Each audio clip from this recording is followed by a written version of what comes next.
the astrological configuration on 9/11, with Saturn, planet of structure and materialistic power, in the sign of Gemini the Twins, gives us a direct as above so below reflection, as does Pluto, planet of transformation through destruction, in the sign of Sagittarius, religion, foreign cultures and long distance travel, symbolic of the alleged hijackers and their religiously inspired plot to destroy the structural center of materialistic power in New York, thereby transforming the country of America and the world in one fell swoop. With such an impressive as above so below correlation on that day, we ask the question, do you believe in magic? Are these 5 direct correlations between Saturn and the World Trade Center complex coincidence, astrological synchronicity, or are they the result of a little influence by a hidden helping hand? So what of Pluto and its role in the astrological configuration on 9/11? Well, Pluto, astrologically, and its planetary influences are said to govern deep transformation. Pluto also brings past tensions back to the surface, and Pluto also rules all things secretive.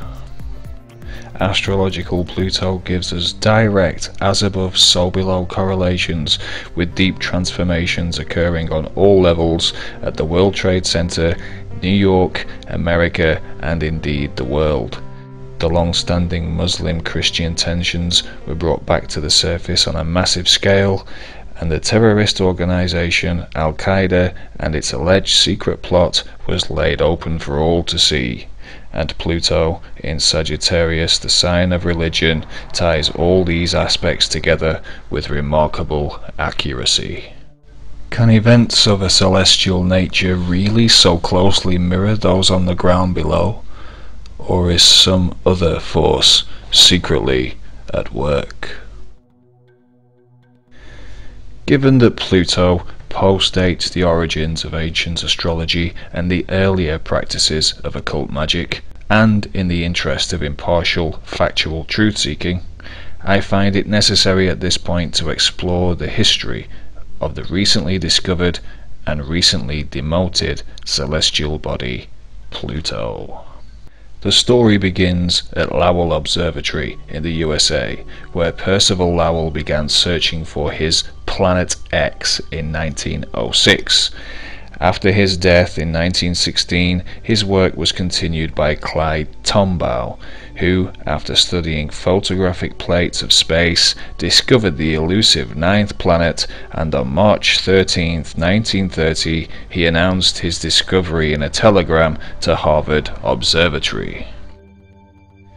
The story regarding the eventual naming of the planet begins the very next day in Oxford, England, where a certain Falconer Madden sits for breakfast with his granddaughter, reading about the as yet unnamed discovery in the Sunday Times. Madden asks his granddaughter for a suitable name, and Venetia, who just happens to have read a book about mythological gods, suggests the name Pluto. Madden, so enthralled by the suggestion, runs off to tell his friend Herbert Hall Turner, who just happens to be an astronomer royal.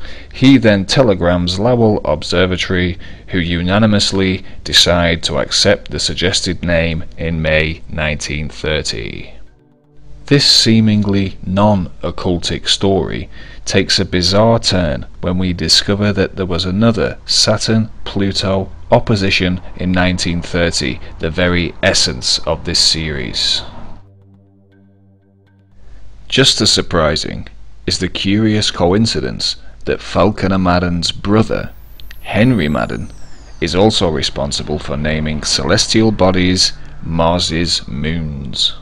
And according to Venetia herself, she played no other role in the story than merely saying at some point the word Pluto. In her own words, she admits she remembers very little about the conversation, and that the actual naming of Pluto was entirely Madden's work. And strangely, like the Madden brothers, Pluto and Mars are astrologically linked. Pluto is the higher octave of Mars. Staggering then to find them both linked to two brothers who played key roles in the naming of two astrologically linked celestial bodies. Is this merely coincidental history? More as above, so below wonderment? Or is there something else at work behind the scenes? Madden was head of the Bodleian Library in Oxford. The Bodleian Library is named after its founder, Sir Thomas Bodley, Freemasonic member of the Brotherhood Fratelli Obscuri and cousin of Sir Francis Bacon, the grandfather of modern Freemasonry. Bodleian Library also includes Rhodes House, named in honour of gold and diamond magnate and Master Mason Cecil Rhodes, who conspiratorially initiated the Round Table Group at Oxford, hub of many still largely secret organisations, which include the Club of Rome, the Bilderberg Group, and the Council of Foreign Relations, headed by a certain David Rockefeller. This brings us right back full circle to 9/11 and Dick Cheney, Vice President of America, on that fateful day. It's good to be back at the Council on Foreign Relations. As Pete mentioned, I've been a member for a long time and was actually a director for some period of time. I never mentioned that when I was campaigning for re-election back home in Wyoming.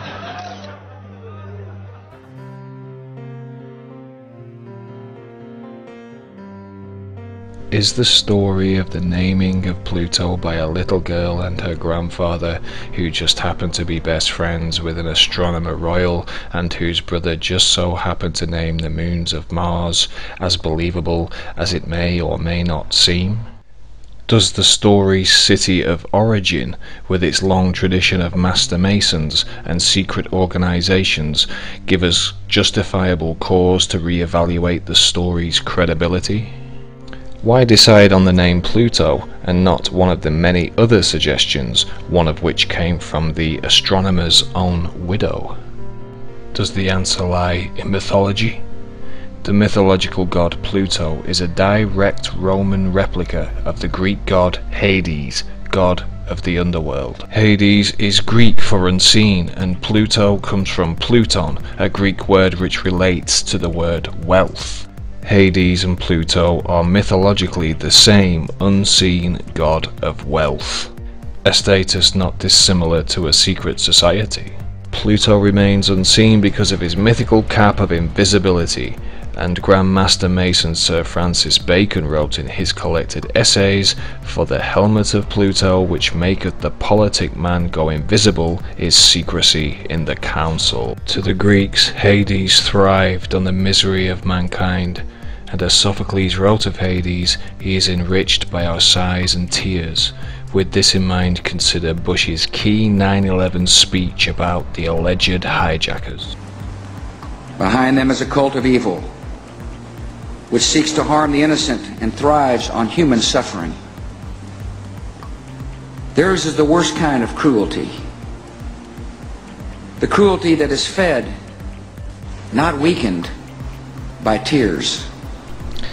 Perhaps Bush's speechwriters are simply adept astrologers, or was it an unconscious mythological reference to Al-Qaeda, or is Bush referring to something far more sinister indeed? Was the planet Pluto named after the unseen god of wealth who is enriched by human pain and whose cap makes the man of politics invisible, to act as a reference for something still largely unseen?